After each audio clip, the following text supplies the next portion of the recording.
Hey guys, just wanted to make a quick video showing how I load a 32 gauge hole on my Ponsness 375C press here. I made a video of this guy back when I first got it, and it's hard to imagine. It's been, I think, close to 2 years now since I've had this, which is crazy because it seems like a long time, and I actually have hardly used it. Mainly because I have not been shooting really any 32 at all. I've been waiting for a gun that I've had on order, which finally got to me a few weeks ago. I'll probably put up a video about that soon. So I just haven't been using. I did have some other 32 gauges that I was using to test loads and do a little bit of stuff with, but I've since sold all those guns, and so they went down the road. I just have 132 now, and I'm liking it a lot so far. So I'm really getting a chance to play around now with some different loads, and I've been hunting with it a little bit. So I just love loading 32 on this press. It's just so effortless. Sometimes with these 375s, you can get some problems with different kinds of holes, and they're just they're stubborn. They don't like to seat well on your on the resizing die. They don't load in well. You might have primer pocket issues. I've had almost none of that with the 32, and part of that is because there's just not many options. You really literally have two holes. You've got the Fiocchi hole, which I've got here, and then I don't think I have one on my bench here, but there's also the Shadite hole, which is very similar. By the way, I apologize for the messiness of my bench. This is not really a bench. It's actually top of a cabinet that I'm using, so it's pretty crowded here, but yeah, I'm making it work. So because there's really there's very few component changes you can make. Two holes, and this is the only wad, right? The SG32 wad. It makes things pretty simple, right? I mean, it's kind of I don't know, kind of like a catch-22, I guess. On the one hand, there's not many options, so you're really limited on what you can load. But then it's really easy. It's simple, right? Because there's only a couple options. So one thing about these holes, 32 gauge holes, whether you buy them new from, like, let's say Ballistic Products, or you're using once fired holes, they're not going to have, like, these are some green holes I have. They're not going to have a star crimp in there, right? These are once fired because pretty much all factory 32 gauge ammo is roll crimped. So it's a little bit of a challenge then in setting the initial fold crimp, right? As good as these are, have a nice metal pre-crimp die here on the 375. As good as these are, they've got pretty sharp edges. They don't do a great job at setting the crimp. So I actually still use my OMV press for that, which I've done a couple of videos of that before. So if you want to see that, go look for those. I still use that to set the pre-crimp because it does a really good job. That's what I've done here.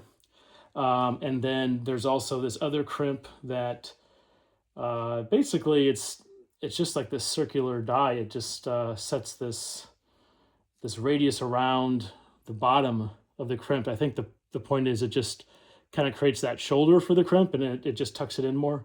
So you just looks better with the final product. So I do that for all my once fired holes or new holes. Doesn't matter whether they're brand new from Ballistic Products or once fired like this, and this is what this one was. I do that, and yeah, it's an extra couple steps because I do those two dies, but you only have to do it once, right? Once you do it one time, then when you reload them, it goes fine through here. So only thing is I have to now, because it's practically closed, I have to open it back up so that my drop tube will sit in there. So I just take the Allen wrench and open up the petals a little bit. And then I've got this little die, goes in the mouth, and it will open up nice and wide there, so I can get started. So yeah, you'll see here, Fiocchi hole. I'm using a Fiocchi primer. Put that in the primer tube there. Just pretty effortlessly loads in there. It's going to decrimp very easy. There's the new primer. Do the drop. And actually, I should check. Getting kind of low here. Okay, yeah, I think I've got enough. Oops, go ahead and throw in the SG32 wad.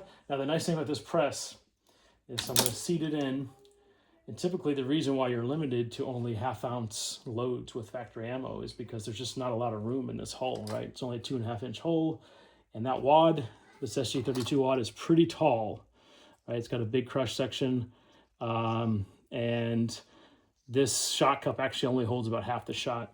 So you can't fit a lot in there, but of course with this press, I can compress that crush section a little bit. I don't like to overdo it, right? You do it too much, it can just, you know, make the wad sit there kind of uneven. So I don't do too much, but just enough to get it compressed a little bit, and then I can drop my shot. And as you'll see, yeah, take this out here. It sits pretty much perfectly, and there's just enough room now for the crimp, and so I'll put that back in there.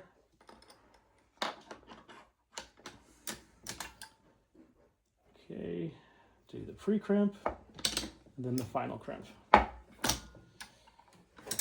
Bring it back over, check the hole, and so yeah, this looks pretty good just like this, but actually I will go and hit this with my my finishing die on the OMV press, right? This is the one that spins around on the drill press, you know, kind of heats up, adds some heat, and kind of reshapes the plastic a little bit around, you know, around the shoulder here to give it a nice taper. And so I've already done that with this one. You can kind of see the difference, right? Maybe not a huge difference, but this is definitely more tucked in, and it just chambers much nicer. Okay, so that'll be the final thing I do. Right, so because of that, I don't have the finishing die here, finish crimp, set very deep, because I know I'm gonna, you know, I'm gonna finish it anyways with the OMV. Okay, so yeah, that is an extra step, but a lot of people do that anyways, regardless of what gauge they're loading. It just looks nicer, and so that's kind of what I do there for my process of loading the 32 gauge. As you saw, that was very quick and effortless, and I found that except for like my 12 gauge setup, which this is my 12 gauge machine. I've actually got my 410 set up now, my 410 dies, but I can really crank them out on this. This is probably as fast, or even maybe a little bit faster. I can really start cranking them out. So that's a lot of fun. I've been having a blast with it.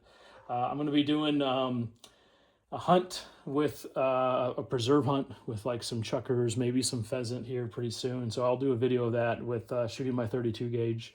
And we'll see how some of these bad boys do. This is just a target load. I do have 9/16 ounce of shot in here. I should have mentioned I'm using long shot. This was long shot powder, which I had this load tested. So I'm using long shot, 9/16 ounce of shot, number 8 shot. So this is really just going to be a target load, although I could use it for hunting as well. So stay tuned for more. Thanks for watching.